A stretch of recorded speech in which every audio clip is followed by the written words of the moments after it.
those who've worked in grape and wine research for a while now, one would recognise that the notion that objective measures of quality exist for grapes in terms of winemaking outcomes would actually be considered to be a holy grail. So for the most part, and largely in Australia, we can recognise that really only very subjective measures exist to determine quality, and for the most part, only simple measures like tradable acidity, bricks, yield, and pH are really used to a large extent. So through a very large project at the AWRI, led by Paul Smith, we sought to approach this question in great detail through a collaboration with Adelaide and Fable to seek to objectify their process. So largely subjective measures in the vineyard, we actually did a lot of work looking at 3 different regions across Australia, 3 varieties, Chardonnay, Shiraz and Cabernet, working across 9 different grades of quality, and for every variety we actually looked at 64 vineyards.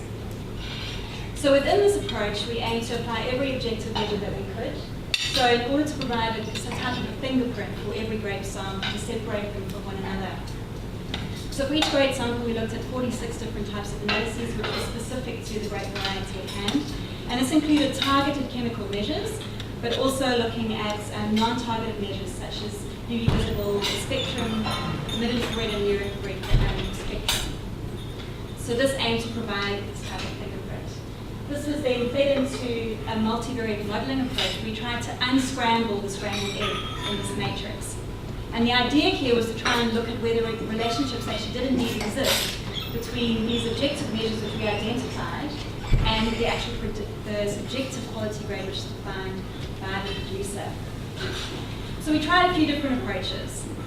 The first approach is typically used in a multivariate modelling for most people, and this was using partial least squares regression, big word, we just call it PLS regression. And we found that this was actually not as useful a tool to predict grade, mainly because if you think about a grower going into the field and identifying differences between grapes, there's actually not a numerical difference, it's more of a category difference. You're defining why A is different from B. So we found that this was not particularly useful in terms of the approach. What we then went on to do is do discriminant analysis. And this looks rather at the differences between the grapes in terms of patterns. So pattern recognition, looking at categorizing those grapes. And we found that using this approach, in particular for Chardonnay, just using a handful of simple methods, which are very readily available to the wine industry, that we could actually predict quality grade up to 93%, which was an extremely valuable result. Moving on to the red varieties, Cabernet and Shiraz, we found that just using a simple spectral fingerprint like mid-infrared and near-infrared, or the UV visible spectrum, which incorporates all the phenolic compounds, that we could actually predict grade between 95 and 100% depending on the measure we use, which is an extremely valuable result.